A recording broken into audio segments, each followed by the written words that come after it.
Alfonso, you there? Yeah. I was trying to start on time, but you didn't answer. Well, I had to find a headset so that I could, because I still haven't refound the speaker button. Yeah, me either. All right. Well, anyway, so lots to update everybody on. And I think what we're going to do is we're going to come out with kind of like a written brief for everybody because there's so much information that we got from the Miami conference. It was a really good, aside from being just a really good time. It was a really good opportunity for us to talk to principals and founders, and the foot traffic wasn't ridiculous or anything, but it was for what we do on the VC side and getting to know the actual teams behind some really great projects and really great tech. I think it was phenomenal. You agree with that, Bo? Or Oh no, absolutely. I mean, I've had this conversation with a couple different people afterwards. I think we were looking at the original concept was get down and get in front of large numbers, but I think this was definitely a quality over quantity trip. Getting real close with much I would say larger projects than us at this point. Getting solid contact with them, and then just a ton of smaller projects that I think we'll be able to work with going forward. yeah, exactly. I mean, we were, I think, one of only 8 or 9. Talking to the head of blockchain development for Tron, for example. So we got to pick his brain on the regulatory environment and consolidations and what he sees happening as pushback from the central banks and so forth. So I mean, we've got a lot of kind of high level updates. Well, and I think part of that, is using the Discord better. But I know that a lot of people are back and forth today about trying to get onto Twitter Spaces and doing it on there versus continuing to do all of the work on Discord. And I think, yeah, that's a great idea. I think different people are comfortable in different mediums, and certainly there's a lot of folks on Twitter that probably aren't on Discord yet. So give us a Yeah, little bit of time absolutely. to figure it out, I guess, is that side of it. Unless, I know that I saw that some of you guys are mods on some of those, and if you want to give us a quick how to, that would probably save us from trying to do it Starting and from then square one. stammering on all over the place. Yeah. Yeah, absolutely. I mean, it'd be good. I think what we were planning on doing is a trial tomorrow or something, to see how it works. But yeah, we're game for it. And even if maybe we do one that way in the beginning of the week and one, the normal way at the end or something, I don't know. But we could maybe use both. There's a lot of technology to integrate too. I mean, there's a lot of the stuff that we bumped into down in Miami is going to help out too if we integrate some of that into the club and into even some DeFi projects that we're doing. I think it would be really phenomenal. So Yeah. that's the Yeah. I think we keep going on just all the different things that we saw. All the projects from. I know that you left earlier than I did, but I got to stay after and go to the NFT show and at least run over to the metaverse show. And Miami is definitely pro crypto. I'll say that. We got to meet with, who is it, the mayor of North Miami and an ambassador from El Salvador as well, and some other people that were certainly pushing the crypto projects and the NFTs and all that. Yeah, that was on the yacht party and so forth. Yeah, that was and there were I think In Miami right now because of the NFTs, right? Yeah, I think there's a huge amount of project opportunity there, like just because of all of that. So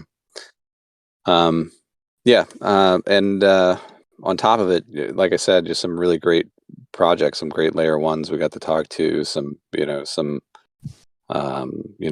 proprietary blockchain technologies that really will mesh well with our club and with what we're doing on the VC side. So we start to integrate that stuff. It has implications for our advertising and so forth. Pretty cool. Yeah. So one of the things that popped up, unless you wanted to do more of a general Yeah, I don't know. Is overview? it? Yeah, we can just. I mean, from anybody who's new. I mean, the club, like we had mentioned before, and I think we say it to everybody that we meet. The club is really venture capital. Meets crypto lifestyle, and to us, what that means is, one, we go about our normal business, which is, direct VC, and opportunities to bring time to market businesses and investment opportunities into the DeFi space. That's through tokenization and NFTs, and in a kind of a combination of traditional investment vehicles and investment techniques. That's what all the kind of various pieces of the club are about at one level, and the other piece of that is to allow our members to earn, to participate, to present new projects, and and really be able to maintain the crypto lifestyle by referrals and finder's fees, and some pretty unique stuff, which I know nobody else is really doing. Like lots of people do the referrals, and stuff, but not many people do finder's fees the way that we do. We do it, the same way BDs work with licensed, reps and so forth, and that's like, for example, we have HQ Express, and HQ Express is a project where if you have AWB in your account for AWC, and if you have it in your exchange account wallet, then on Friday, which is the record date for having it deposited in your wallet, you will get basically a distribution of the new tokenization projects that are coming down the pike here. So those things are deals that we're invested in, and building out, and that lend themselves to both the NFT side and the crypto side, from a tokenization standpoint. And so, if you're holding that AWB in your wallet, you'll get this Friday 1-for-1 in HQ Express, for example, and 1-for-1 in Velocity Auto Concierge. So if you saw the And pictures of the Lambo, yeah, go is ahead. that by 11:59 p.m. that night? Like, it has to be in there, or it's got to be in the night before? No, it's by 11:59 that night, Friday, and then the distributions will start from there, and it'll all be done automatically. There's nothing else you have to do. You just have to have your AWB there, and this is actually one of the most lucrative distributions we've done. Like, we did do USHX, and we did GiveBucks, and we did Scrap, and funding OTC, but this one in particular is a 1-for-1, which is basically like a triple on your AWB, and that's at the friends and family level. So it starts, as we go through the incubation of these new tokens and projects, it's something that we first get involved with from a VC and investment standpoint, and then we incubate it to the point that it has fundamental stability from a business perspective, so that it can launch out on its own with its own third-party exchanges and so forth. And we go up through the phases of friends and family, onward and upward. Those basically loosely correlate to the traditional venture capital model of a friends and family round going to a Series A and a Series B, and then some type of a liquidity event. And we view the multiple exchanges as those liquidity events for people, as we grow, and as they get to the bigger and bigger exchanges, right? So it's kind of like the equivalent of an IPO to us once it's through the incubation phase. And as we're moving through here, our exchange is becoming more and more powerful too, with bigger players getting involved every day, playing with the functionality and making suggestions as to what we need to add and so forth. So that's, we're eventually the incubation phase is going to be much more robust and powerful, and there'll be, significantly more liquidity, there in and of itself. And, and the, kind of the, that eventual third party exchange phase is going to be just an extremely exciting event. So as you watch, AWRT is one of the first ones that has gone off, basically on its own, and it's powered by the basically the utility of being able to be spent in game, our metaverse stuff, using it for being able to purchase NFTs on our NFT exchange.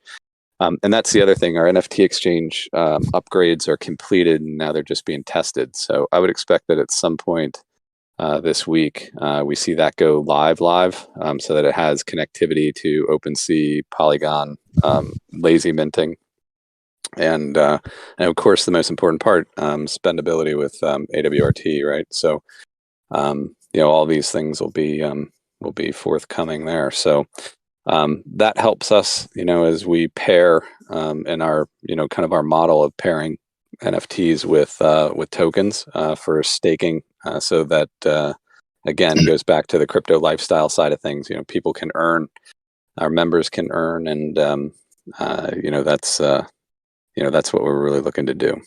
So interesting question up here. What is the deal with CoinGecko? Do we have to buy the token somewhere else and transfer it to CoinGecko? I was looking at the app and felt lost, especially with candies. Like, what is that for? Well, CoinGecko is really just an information source that just it's an aggregator of where the tokens trading and how it's trading on multiple exchanges. So right now, it's really just pulling information from Stex, for example. So the exchange where you would go to buy AWRT would be Stex, or you could go to our AWC exchange itself, or Uniswap. Now, we provided the API for our own exchange to CoinGecko, I think just the other day, and so we're just waiting for them to implement that, or they have to send back a piece of code that we embed, and then that should be reflected on CoinGecko as well. But in the meantime, those are the 3 places you can buy it. So CoinGecko is really just a kind of like a data aggregator for the multiple exchanges that the thing might be traded on.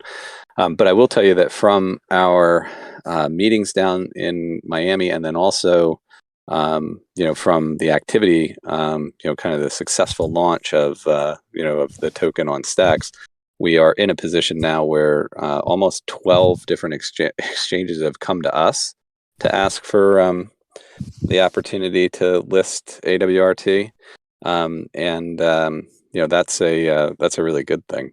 So we've got some really big ones that we're planning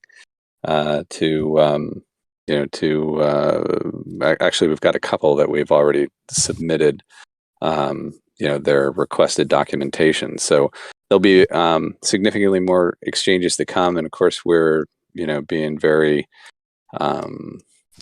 calculated, as we choose these, and timing is everything. So we want there to be a lot of options and a lot of liquidity for everybody moving forward. This is the very, very beginning. So like for us, it's kind of like we view this as the beginning. We view the opportunity that our club members have from a friends and family round, like for this distribution on Friday. That's like the very, very basement level, getting involved in the, kind of in the sweat equity of the deal, and it's one of these opportunities where our members get to say, okay, well, let's try out, and we'll try the HQ Express, cubed, cubic square feet, and so forth, and we'll trade and we'll try the apps, and we'll do all this stuff in beta. Pick it apart, pull it back, put it back together, and tear it apart again until it's ready through these incubation phases, and then finally launch, right? And so that's really like the sweat equity phase, and that's why our members get such a deep discount. And then when it actually launches to the outside exchanges, that's the very beginning. So that's when you think about it, for any other deal that most people have probably been involved with, that's day one. For anybody else who hasn't participated pre-IPO, in a project or something, of that equivalent, or pre-ICO, And that's really what we're offering here, right? That's a big part of the club environment. Like you'd mentioned, part of what the trade-off is there is all those other things you mentioned, helping beta test the site, looking at the white papers, finding, glitches and errors and all that stuff. That isn't by mistake, that those things are in there. That's really what the club is helping do. So when things do launch, they're launch ready. No, exactly. And you're going to see that whole process is going to evolve too, simultaneously as we move forward here. So that whole incubation process is going to become a lot more robust. And as our own exchange grows in, in its put away power, that means that more institutional players are getting involved. So this is a phase where I feel like as a club itself and as this model itself has proven, taking one thing from scratch all the way up, to third-party exchange, is kind of proof of concept for us. And it's not that we didn't know that we could do it. It's just that, when you're dealing with institutional investors and family offices and, bigger players, they want to see, the actual end product and so forth. So, having jumped through the process, is a great thing for the club. So you should all be pretty proud of yourselves, for all the work that was done from the very, very beginning. I know it's only been a few months, but this phase is sometimes a gritty phase. It's kind of like you're down there in the trenches and you're like, are we going to ever get this thing out? And, and we're still testing and we can't get it to spend, or can it spend? And now, people are playing with the games and trying to say, okay, well, now it's working and anyway. So it's a tough process and it's hard, right? And if it wasn't hard, everybody would do it. But now that we've got this proof of concept, the next ones are going to be a whole lot easier, because I can tell you, I feel really confident that, all the people that we've worked with for the last 20 years, the bigger players, the guys with,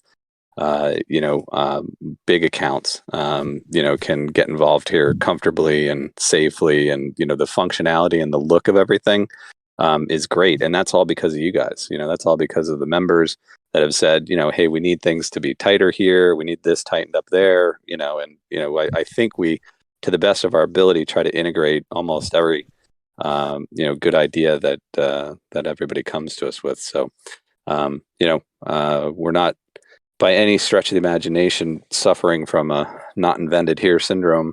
And we're wide open, when it comes to transparency and, listening to other people's concepts.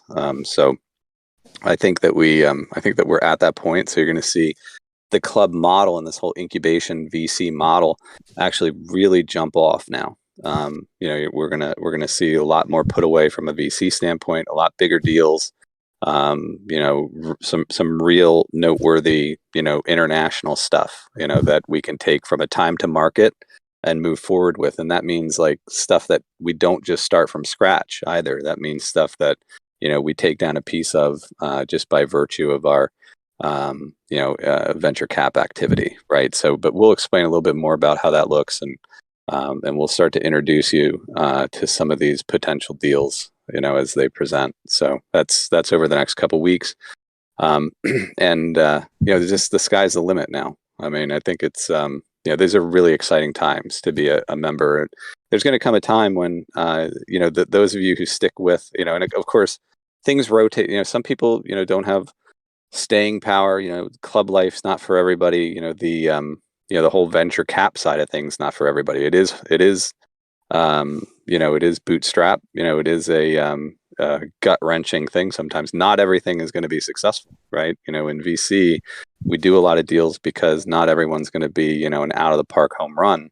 But we try to back this stuff with serious business underneath it, so that at the very least, everything that we do has longevity and assets and balance sheets and, real business tied to it. So, But that's, yeah. But transitioning there into this question, because that what you're just saying, leads into this other question: will AWRT and other coins ever become stable coins? So they're backed by real businesses, but not.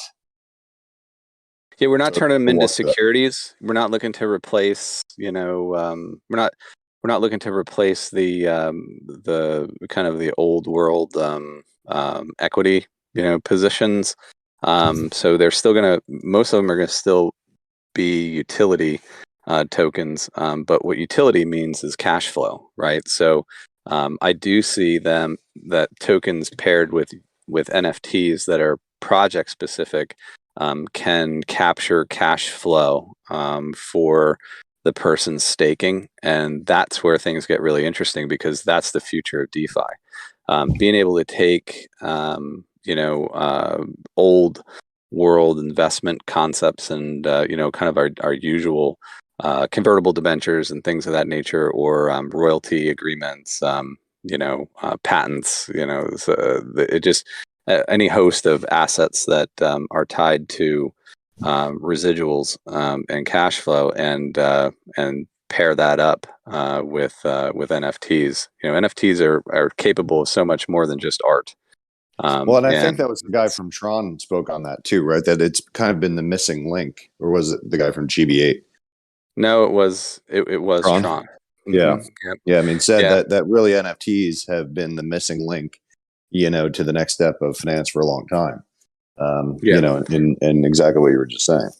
Yeah, and so that's the other thing that's really different between who we are and what we do, and everyone else, right? Our club is a DBA of a Pennsylvania C Corp, and at the end of the day, we're positioned very well to be able to comply with the ever changing and soon to be present regulatory environment. For crypto, right? So, and we're in a position to be able to adapt to that. One, we know how to do it. We've been through 10Ks and audits, and all of the work that needs to happen in order to legitimize, operations like crypto companies in the eyes of the regulators, and it's something that we're actually pretty good at. So the way that we've put this together is really just with that in mind, and that's one of the things that the head of blockchain development for Tron said. That's it's not a bad thing when regulation comes to town, because it means that the actual business model is now being legitimized, and that means that it's wide open for institutional investment. And that just has historically, anytime that a market has been regulated, it has historically grown exponentially. So that's a good thing. So don't fear it. And we're positioned to be able to deal with it. And there'll come a time when we have these calls, and some of you will still be with us, and you'll remember this call, and and we'll be starting the call with, okay, we're going to be listening to 3 potential projects this evening that we're interested as a club in investing in, and these guys are going to be presenting, and on this call currently is $2.5 billion worth of investment capital. And then we'll listen to the pitches, and then we'll decide what we're tokenizing next.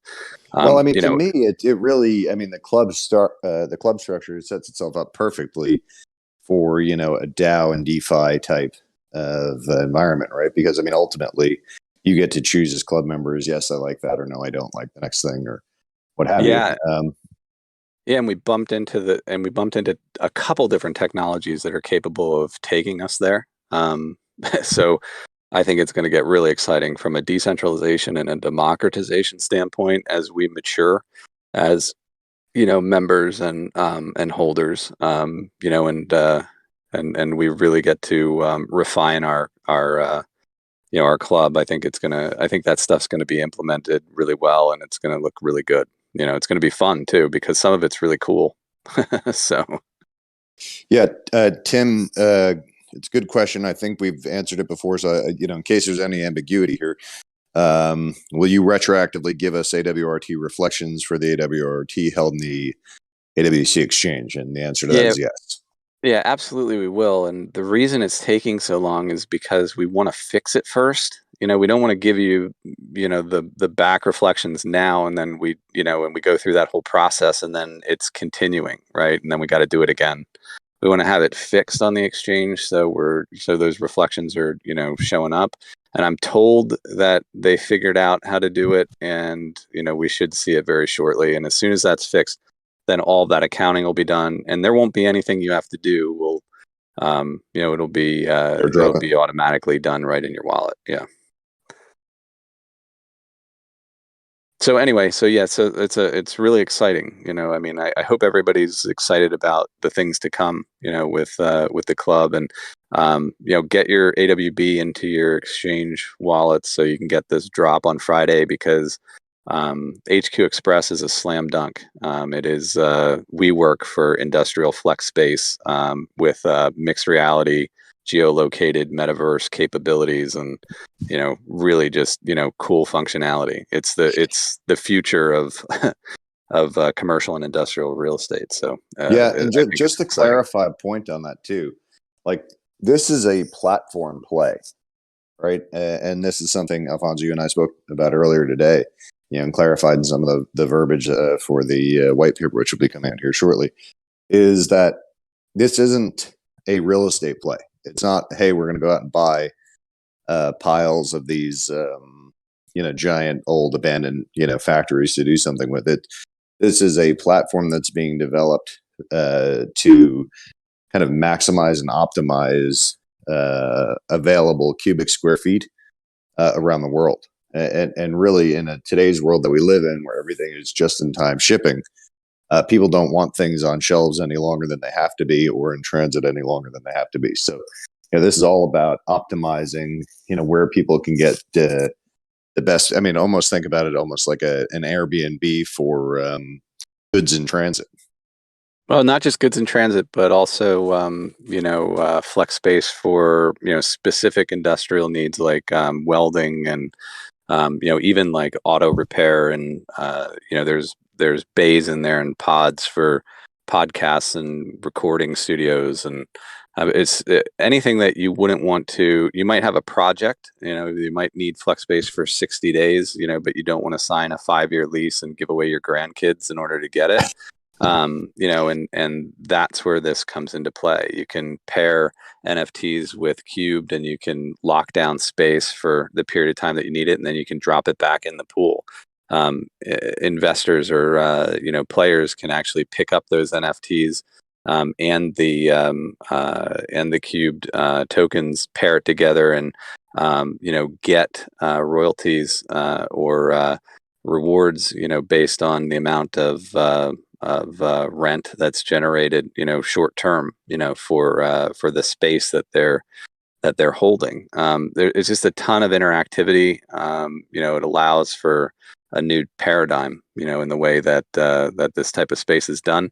And and then you can do that in AR and mixed reality, and you can do it in Overland and a couple other metaverse, assets. So lots of cool stuff. But like what Bo's saying is, it's not like just because we have the 250,000 square foot prototype building in Pennsylvania, it's not all going to be that upfront capital intensive. It is a model that will roll out to existing properties, and be able to be implemented just like an Airbnb could.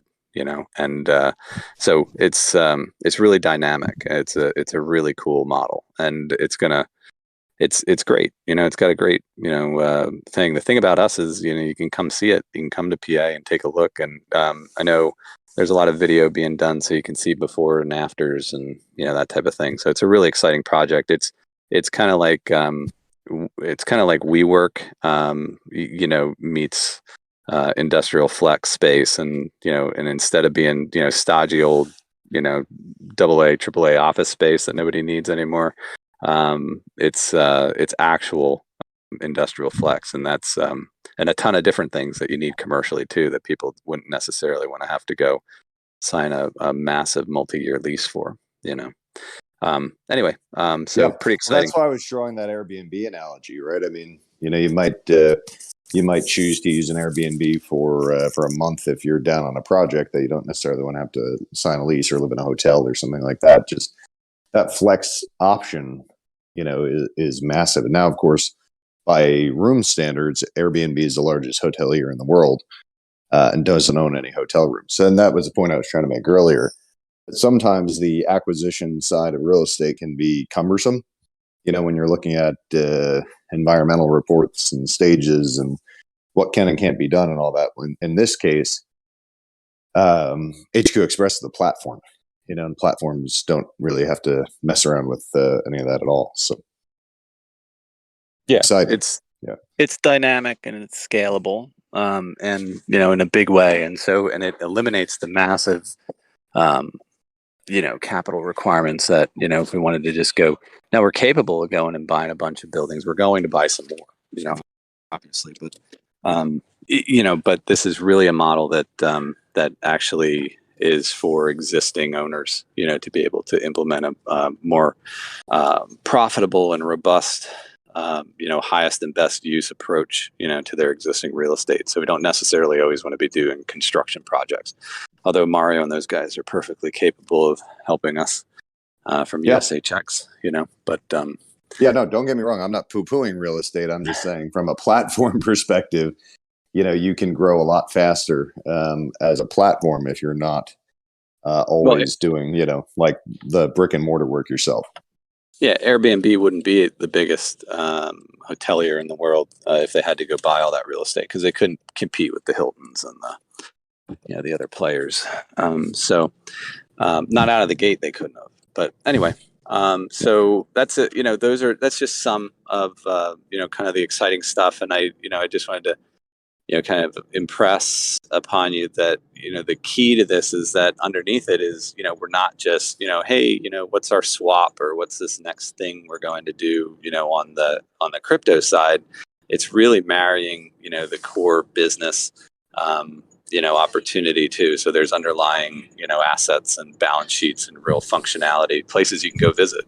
We're right here, right? And, people can come and visit us at our location and so forth. So a little bit different than your usual, I think, DeFi project where you have to wonder where these guys are and first and where they're going to wind up or whatever. So yeah. Anyway, any other questions? So they're pouring in. So what is the supply for Velocity and HQ?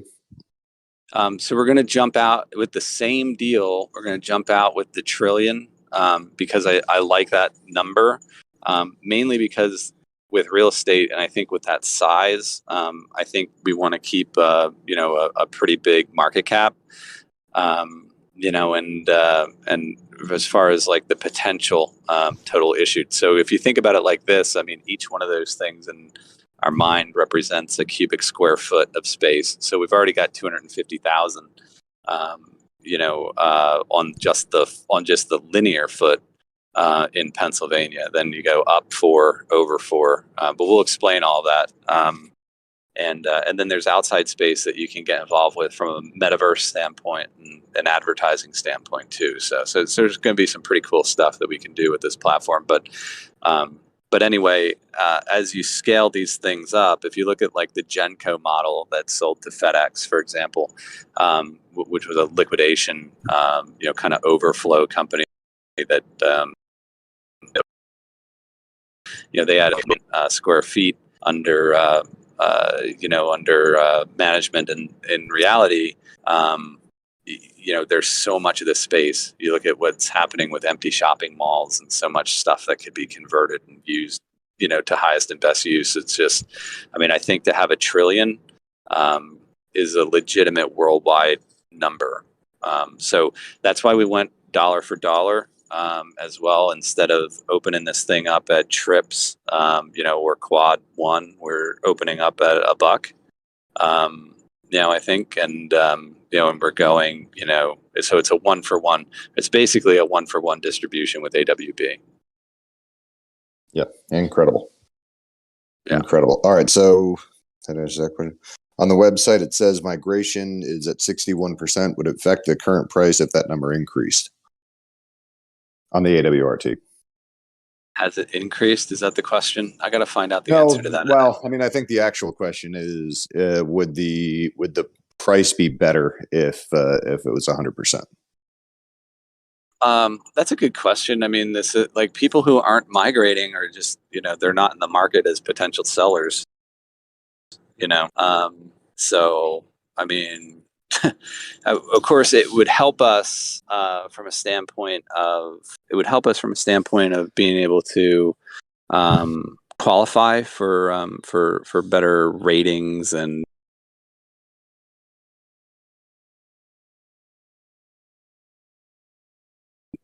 Can you hear me, Bo? I can, yeah. You dropped off there for a second. If more of our wallets are able to be shown, transparently, then it would, but in reality, because with things being on central exchanges and private, these private exchanges, it doesn't have the wallet transparency, so it makes it a little difficult. I do think that there are some ways around that where we can get that to show, but we're working on that. Anyway, I don't think it affects us right now, and honestly, like I said, this is a very, very beginning. So now the work of going out there with bigger institutional players and more advertising, really promo, a lot of that work and targeted advertising is beginning. So you'll see that start here, end of the week into the weekend. Yeah. All right. Well, this one I'm uniquely qualified to answer. How is the speech, Bo? I think this Bo. I think when you look at kind of how it built, I was sort of thinking we were going to be there probably in a breakout room to be able to talk to people about clubs. Then that evolved into speaking between NASA and Jordan Belfort. And then all of a sudden they introduced, what do you think those TVs were, like 15 feet high by 50 feet wide? So like, in case anybody ever has any like trepidation about public speaking, that event just kept getting, not to mention the stage was the size of a basketball court. It was a lot that just kept adding to that. But I think all in all it went well. We got invited back, or we were supposed to be invited back up to speak the following day, and I got invited on a couple different panels to judge other people's projects. So I think it's probably a good indication. I think you did really well, and it was a little rocky in the beginning because first the MC forgot his phone up there, I think, or the last speaker, so they forgot his phone. So you had to interrupt your speech in the beginning and come get it right in the middle, like right up at the podium. So walk up and pull something in the middle of while you're speaking, in rather large auditorium. So and then I think somebody stumped you with one of the questions of, I think they said spill the beans, and you didn't really know what that meant. It's a colloquialism. It wasn't that I didn't know. In hindsight, obviously I know what it means, but we went into Q&A.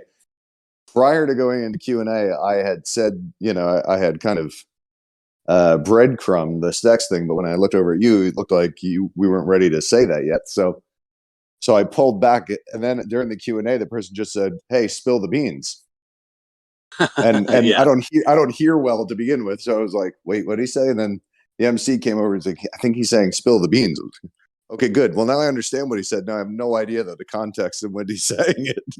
And then of course you're just on stage looking like the beans. Yeah, it was which beans? Brutal. Brutal. I felt like helping you, but then I thought, I'll enjoy it more if I don't. Yeah, well, you didn't want to speak up and then be the next guy. I also appreciated not having to be up there, so that was a good thing too. But you did an excellent job. It was really good. And then, of course, by the end of it, we knew about Stex, and it just was a situation where we couldn't say it yet because, of course, we wanted all of you to know first too. So anyway, it is what it is. But I thought it was great, and you do a whole bunch more of that. But then I got invited to a private meeting with Jordan Belfort, as well from that thing. I only have to pay 1 Bitcoin if I want his driver to pick me up. Yeah. That was a wild. Yeah, all you Not have even to do. Kidding. Yeah. No, I know that was the whole thing. All you have to do is give me 1 Bitcoin and we can hang out for the day. I was thinking, you better do more than that. We better have one of those days that's in the movie if I'm going to pay you a whole Bitcoin for it. Brutal. Anyway, okay. Any other questions or? No, it looks like the questions have. Well, hang on a second. I'm in AMA chat. We keep jumping back and forth between chat and questions. All right. Oh no, that is there are some good questions in the chat in the questions. Any update on the development of the payment card for AWC? Yeah, there is. And that's actually moving along pretty rapidly. We had to fill out some paperwork, we had to file some stuff. So I think we should probably have an update for you by the next AMA for that. Anyway, so Are we that's targeting going on. Wednesday for that It or is Monday? Wednesday, right? Yeah. Okay. Yeah. So, you're saying, are we going to do Monday? Well, why don't we test out spaces? Yeah, And I then think that's a maybe good idea. yeah, and then we'll give you an answer on what one, which will be. Yeah. So I would love to have just one platform that's kind of like just a simple podcast that we could, kind of project across all this stuff, so that I don't know, Yeah, but the whatever. trouble I think with the format though is how are people getting to you to ask the question? Otherwise, it's just listen to me opine on things. Yeah, which is It's not great. much of an AMA. Yeah, I agree. Yeah. All right. Well, let's see how it works. We tried that stage thing. That didn't work. Of course, we tried it live. We didn't really try it first. I think we tried it a little bit first, and then we jumped on, and it didn't work. So Yeah, that's true. Well, yeah, it kind of worked for some, but then pulling people on stage anyway. One of these days, I'm sure we'll get it figured out. So for HQ Express and Velocity, having a trillion supply and starting price of $1 doesn't seem to make any sense. I'm sure I'm missing something with this. Care to speak to it? Obviously, the authorized and the issued are two different things, right? The authorized anticipates the total growth, and our model is not an ICO model. It's a traditional. It's a traditional model, and so we're going to have a large authorized number. So a large minted number, but that will not be in everyone's hands. There'll be a treasury, basically for that. And so as things grow, to the next 250,000 square feet or to the next million square feet and so forth, it may be that venture cap and other, people want to participate and so forth. So there's it's just a different model. We're not selling it all out first and then, and then scrambling from there. So. Any update about Amir X? Yeah, that's coming. So again, now we've got 12 others who want AWRT to be listed, and a lot that want us to consider AWB. But I really think, and maybe I'll certainly willing to hear everyone out on that. But I kind of have the feeling that from the very beginning, we always said we'd keep AWB on our own exchange. It's only 40 million out. So when that thing makes its way to, $10 or whatever, it's pretty much like an in-house, the main in-house native, foundational token of the club, right? It's the piece that you own in order to get a piece of everything else we do. So I didn't see a reason to have that kind of in the open market or on third-party exchanges. But if anybody else thinks that otherwise, let me know. I mean, there's a couple different opinions even internally. So, but that's the way that I think that, most of us are leaning. Yeah, so, I mean, for me, like I said, even going back to the DAO construct and the whole idea behind the club, I think keeping things in house is really. I mean, you've mentioned it on a few occasions, and on a few occasions I've gone one step further about club life. Not being for everybody, and how kind of that, go both ways. But I mean, but all kidding aside, I mean, it is true, right? I mean, some people, they have different time horizons and appetites for different types of projects, and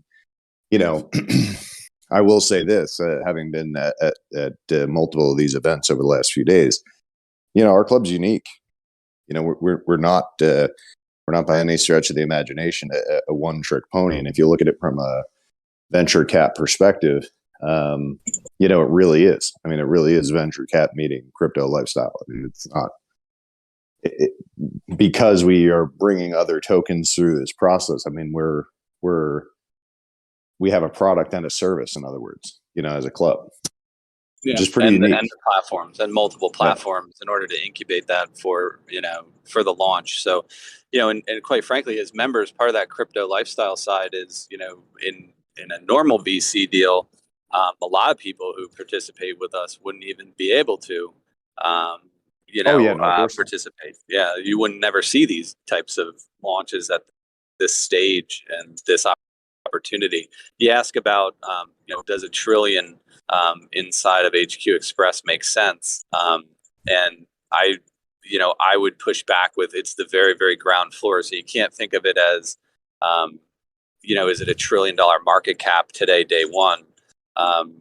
You have to think about the fact that, there's definitely a trillion square feet, that need this service, So, as we grow out, and we need that to fuel the utility of what we're building alongside with the NFTs and alongside the platform itself. Like Bo said, it's really there's a massive upside on the deal. So it's not something that you normally get to even hold on to or get, quite honestly, because the normal way we would have done this is we would do it ourselves. We'd go to a room full of accredited players and a couple of institutions, and 100 people might see it, to begin with and start with us, and they're all multi-millionaires, and they're all, and then the institutions are the ones that are calling the ball, right? So anyway, but that's what we've taken out of that realm and put into your hands, right? That's the democratization and the decentralization of that process is just the huge opportunity. It's not just about crypto lifestyle. It's about being able to actually participate in the things that have traditionally only made white shoe Wall Street wealthy. That's what we want to bring to the club. So anyway, that's what the club is. Absolutely. Well, again, we can go down that rabbit hole for a long time, but I won't, because there's other questions coming in. Good question, KG. Any future date for USHX and GiveBucks to be moving to third-party exchanges? We should be getting close. Yeah, we are getting close. There's a couple things we want to do for GiveBucks first. I think we need some of the churches, though. I think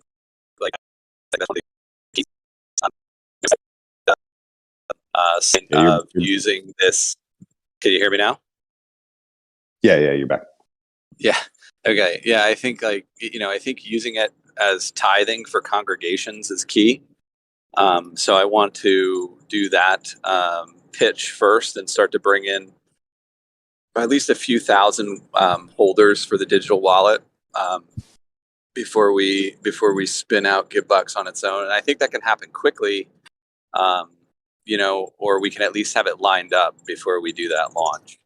I don't know if you agree with that, but we'll talk about it. They are very close, and we'll be talking to Mario and Todd and stuff here this week still for USHX. So, but yeah. So I mean, from our perspective, I think you hit the nail right on the head. I mean, look, this is an important way to give. In the case of GiveBucks, and if you have a charity that you're active in, or if you have something that you belong to that you'd like to see, and be able to, like Ken so eloquently puts it, right? Whenever he's eating, somebody else is eating, because every time he swipes his GiveBucks card, he's giving money to charity. So, and really, that's the whole basis behind there. So we really haven't showcased that much of what GiveBucks is doing and can do. And I think, we'll be bringing Ken back on here, in the days and weeks to come, to talk more about, exactly that,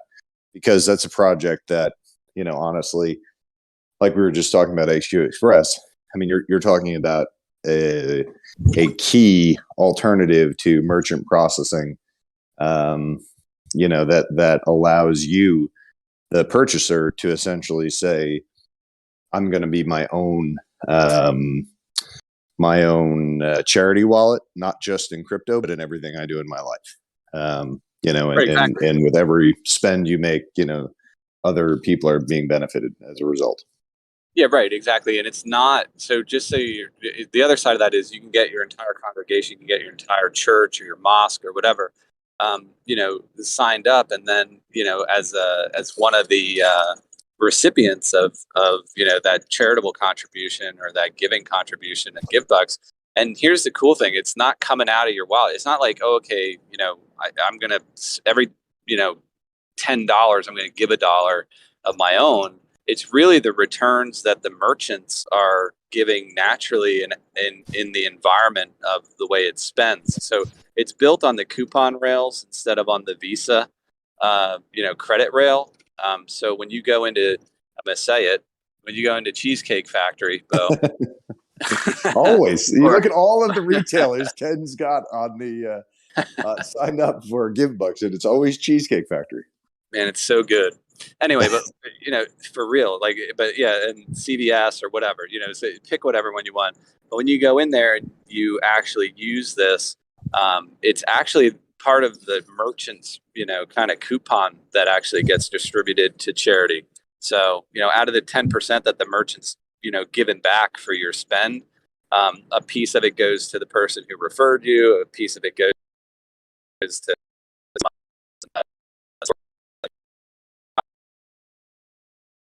goes to the charity, close to that whole 10% or 7 or what, I mean, it's a pretty big number. You can turn it up, as much as you want. And it's not extra money even coming out of your own pocket. It's the merchants. Yeah. That's the way I look at it. When he first explained it to me, I said, well, from my perspective, I look at that money as spent money. So I'd probably just assign the whole thing to the charity rather than take I think Absolutely. It's 4%, and then you need to give at least 10% of that back to I don't know, just give the whole thing. In my head, it's spent. Absolutely. So because of the fact that they're our charity partner, and and of course we have our accumulating charity wallet and stuff. We've got there's a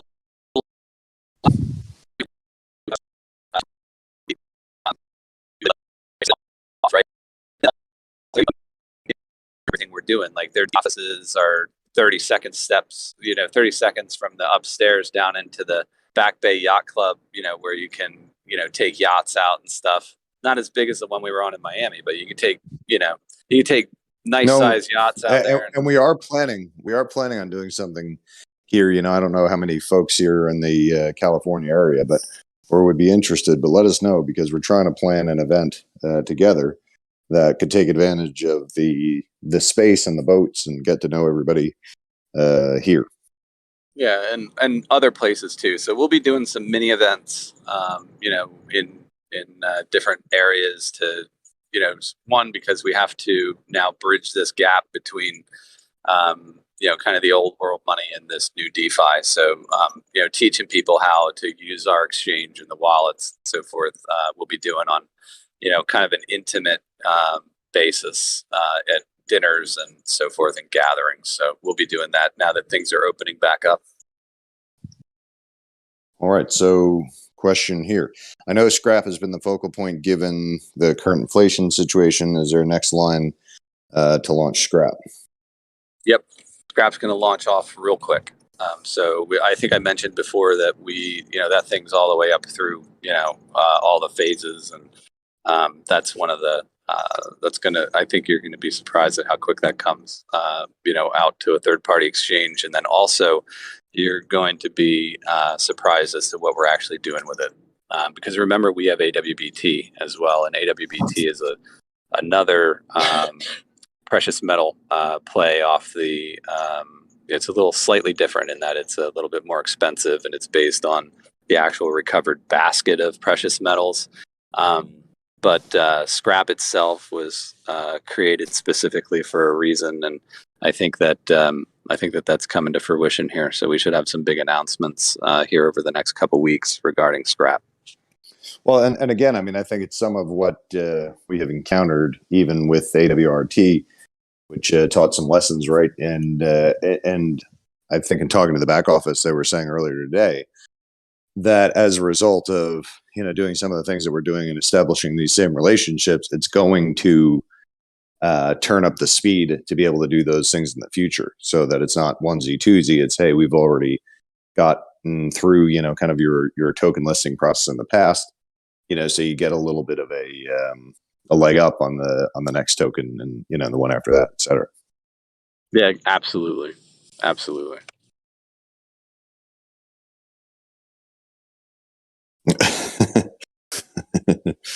um, somebody has finally put the fawns into the chat, so that has made it.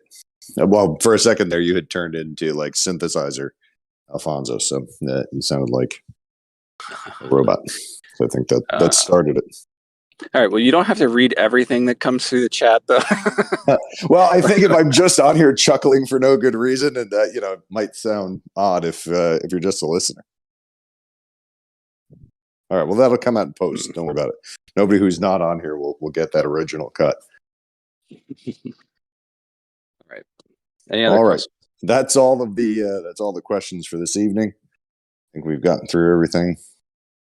Yeah, there's about a million other things to go through. That's why I said we'll put something on paper so that you can kind of see the results of what happened in Miami. There's just a host, probably I'd say out of everybody that we met with, there's at least a dozen potential listings for our own exchange. So we really need people to help us with the DD, right? Help us with the due diligence on that front and some of the research.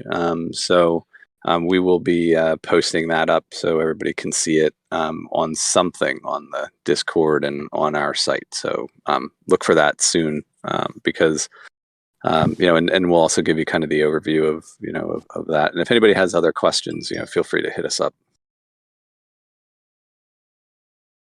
All right. Well, that's it. Everybody, I appreciate your time. Good night, and look forward to talking to you again on Monday. Or did we say Wednesday? It's to be determined. We're going to play with TBD. spaces, and then what we may do like a spaces test version Monday, and then the regular Discord AMA on Wednesday, maybe. I think that's a good idea. Yeah. All right. Change it up a little. All right. Perfect. Okay. All right. All right, everybody. Good night. Thanks, everyone. All information presented on this AMA, technical or otherwise, is subject to change with or without notice at any time.